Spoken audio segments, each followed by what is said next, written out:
Bismillahirrahmanirrahim. Assalamualaikum warahmatullahi wabarakatuh. Selamat pagi Ananda semua yang ada di sekolah maupun yang ada di rumah.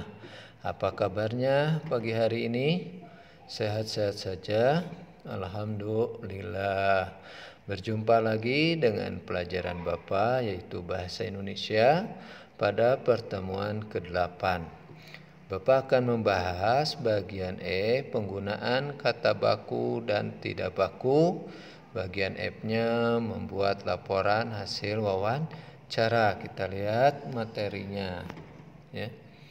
Bagian E, penggunaan kata baku dan tidak baku. Dalam melakukan wawancara, pewawancara sebaiknya menggunakan bahasa yang baik dan benar. Salah satu ciri bahasa yang baik dan benar adalah menggunakan kata baku.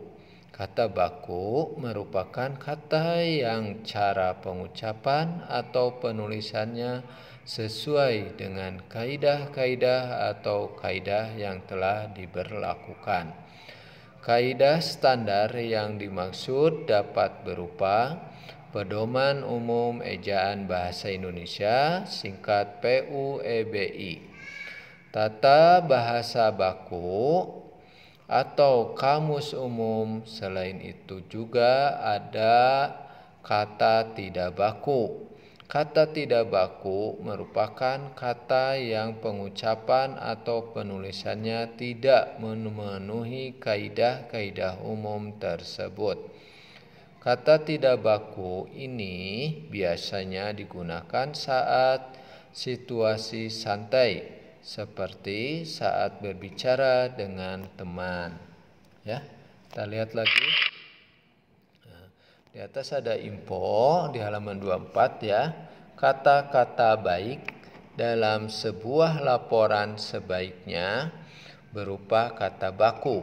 Kata baku adalah kata yang sesuai dengan standar kaidah tata bahasa Indonesia.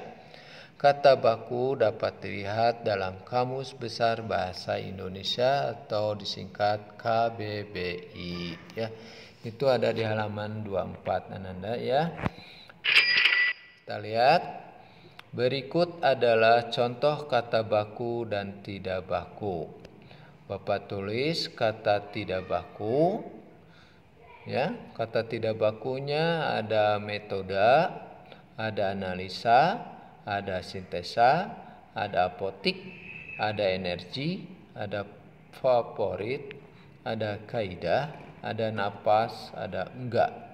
Kata bakunya ya ada metode, analisis, sintesis, apotek, energi, favorit, kaidah, napas, dan tidak. Ini adalah kata tidak baku dan contoh ya kata tidak baku dan kata baku. Kita lihat lagi. Bagian F, membuat laporan hasil wawancara. 1. Latar belakang wawancara. Bagian ini berisi alasan mengapa kamu melakukan wawancara kepada narasumber. 2. Tujuan wawancara. Pada bagian ini berisi tujuan atau maksud wawancara narasumber. 3. Topik wawancara. Bagian ini berisi tema atau topik wawancara yang kamu lakukan. 4. Waktu dan tempat wawancara. Bagian ini berisi waktu, hari, tanggal, jam, dan lokasi saat kamu melakukan wawancara. 5. Nama pewawancara dan narasumber. Di bagian ini, kamu menuliskan nama pewawancara dan narasumber secara lengkap. 6. Hasil wawancara. Bagian ini berisi seluruh informasi yang kamu dapat dari narasumber selama wawancara. 7. Kesimpulan.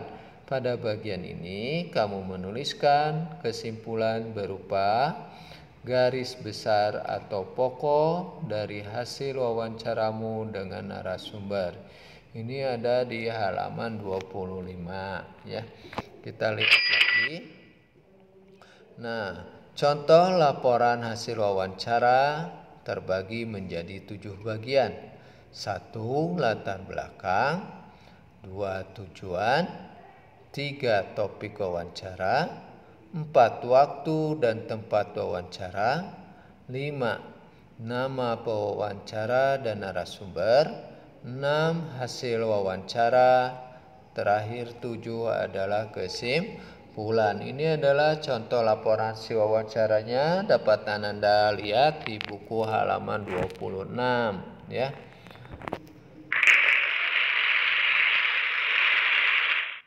Demikianlah pertemuan pagi hari ini.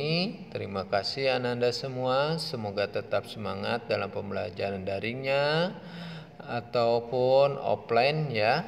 Bapak ucapkan wabillahi taufik wal hidayah. Wassalamualaikum warahmatullahi wabarakatuh. Bye bye. Terima kasih Anda semua.